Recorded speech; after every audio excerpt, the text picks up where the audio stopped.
분변, 소변으로도 감염이 가능하다면 방귀를 통해서 코로나19가 감염될 수 있을까요? 이렇게까지 생각해야 되는 겁니까?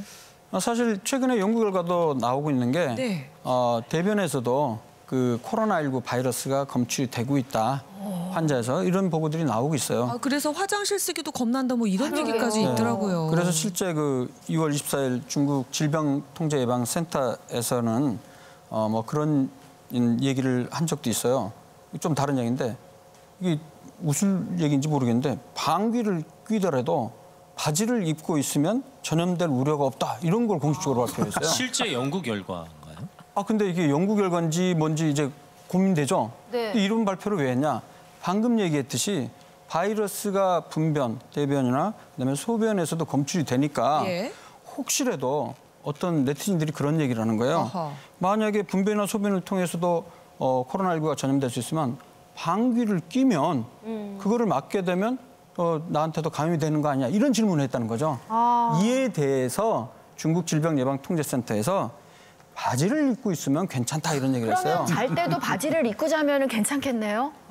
그런데 아니 근데 웬만하면 바지는 입고 있지 않나요? 속옷도 입고 있고. 글쎄 말입니다. 그런데 이제 그런 얘기가 왜 나왔냐면 사실 제대로 된 과학적인 의학 학술지에 나온 얘기는 아닌데요. 실제 의사가 그 미생물학자랑 같이 실험을 해봤어요. 논문에 발표된 건 아니고요. 과학 매거진에 잡지에 나온 얘기인데 궁금하다는 거죠. 방귀 안에도 그 바이러스나 세균이 있으니까. 그래서 어떻게 실험을 했냐면 여기다가 세균 배양 접시를 놓고 5cm 정도 떨어진 상태에서 일단 바지를 입은 상태에서 방귀를 껴봤습니다.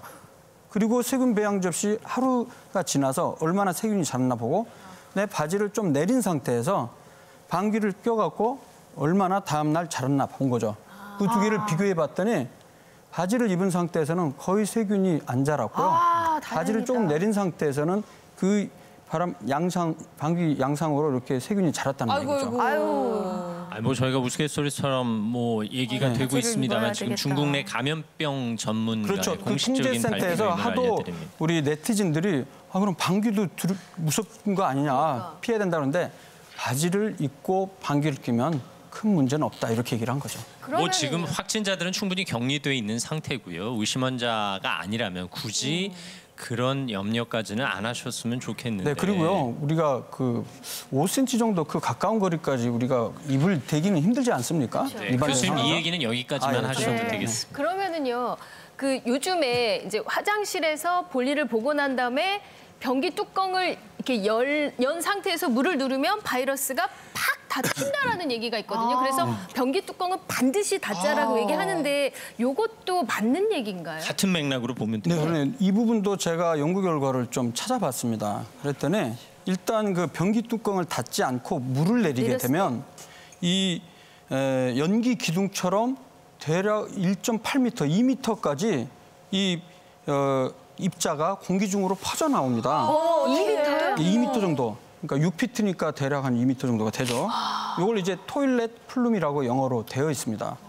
그러니까 여기에는 세균이나 바이러스 이런 것들이 존재한다는 것이죠. 그러니까 이론적으로 꼭 코로나가 아니더라도 뭐 한참 뭐 세균성 장염이니 뭐니 유행할 때도 꼭 변기 뚜껑을 닫고 물을 내려라. 그렇죠. 이론적으로 뚜껑을 닫게 되면 그 연기 기둥이 올라갈 가능성이 줄어들기 때문에 위험성을 낮출 수 있다는 것이죠. 이런 위기 상황이 아니어도 일상생활에서 적용해야 하는. 그런데 다행인 거는요. 그렇게 뚜껑을 안 닫고 하더라도 그 내용물들은 자신의 몸에서 나온 세균들이기 때문에 그런 경우는 대개 이제 장내 좋은 세균일 가능성이 많기 때문에 너무 그렇게까지 걱정은 안 하셔도 되겠습니다. 네, 자 가정의학과 전문의 명승권 박사께서 코로나19에 관한 궁금증 해결해 드리고 있습니다. 다음 질문 확인하겠습니다. 이제 코로나19 앞으로의 대응 전략 사실 이게 가장 중요한 부분입니다. 사실 지금까지는 이제 환자를 발견하고 격리하고 치료하는 단계였습니다. 하지만 이제 지역 감염 우려가 본격화되고 또 확진자가 급증하면서 이거 제대로 대응 전략이 나오고 있는 건가 궁금해하시는 분들이 많거든요. 네, 그렇습니다. 지금 현재 대응 전략과 관련해서 전문가들 사이에서도 의견이 조금 분분해서 우리 국민들이 많이 헷갈려하실 거예요. 가장 대표적인 게 중국발 우리나라 입국을 금지해야 되느냐 마느냐 이거 갖고 참 논란이 많습니다. 현재 이제 정부 당국에서는 지금 현재 지역사회 확산된 상황에서는 그 입국 금지 자체가 큰 실효성이 없기 때문에 그걸 고려하지 않고 있다고 하는데 또 한편으로는 지금이라도 늦지 않았으니까 막아야 되는 거 아니냐 이런 얘기를 합니다.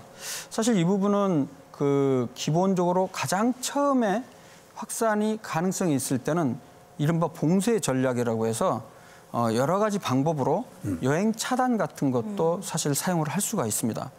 하지만 어느 정도 시간이 지나서 지역사회에 확산이 되고 유행이 되는 단계에 있어서는 세계보건기구에서도 그것은 그 도움이 별로 안 된다라고 얘기를 하고 있어요. 그래서 제가 이 부분에 대해서도 의학 논문들을 찾아보니까 2014년도에 세계보건기구에서 발행한 학술지에 기존에 나왔던 23편의 연구를 종합적으로 살펴를 보니까 2009년에 유행했던 신종플루에 대해서 각 나라별로 여행 자제하는 거 90%까지 막거나 99% 막거나 이렇게 해봤는데 90% 수준 정도에서 막는 것들은 대유행을 몇 주 정도는 늦출 수는 있는데 결국엔 그 감염이 유입이 되고 그다음에 발생률 자체도 뭐 몇 퍼센트도 안 되는 1%도 안 되는 0.몇 % 정도만 감소됐다. 그래서 실효성이 없다는 연구 결과가 있고요.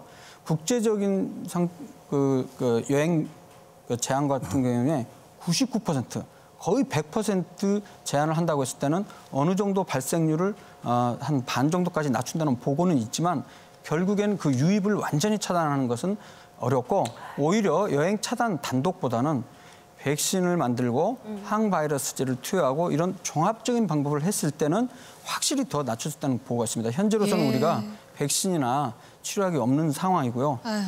대영국 지역을 중심으로 해서 좀 확산된 상황이기 때문에 입국 금지가 과연 중국에서는 이미 많이 줄어들고 있는 상황이거든요. 그렇기 때문에 이 부분은 또 전문가들끼리 좀 같이 머리를 맞대서 통일된 의견을 좀 만들어주는 것이 좋을 것 같습니다. 네. 뭐 보이지 않는 바이러스와의 싸움이 이렇게 어렵습니다. 정부는 정부대로 또 의료계는 의료계대로 그렇죠. 또 국민은 국민대로 개인 예방 수칙을 잘 지키면서 슬기롭게 이겨 나가야 되지 않을까 싶습니다. 네, 사실 우리 양택조 선생님 여든이 넘으셨어요. 네. 이제 걱정도 많이 되실 텐데 근데 궁금한 나 거 얘기는 왜 해요?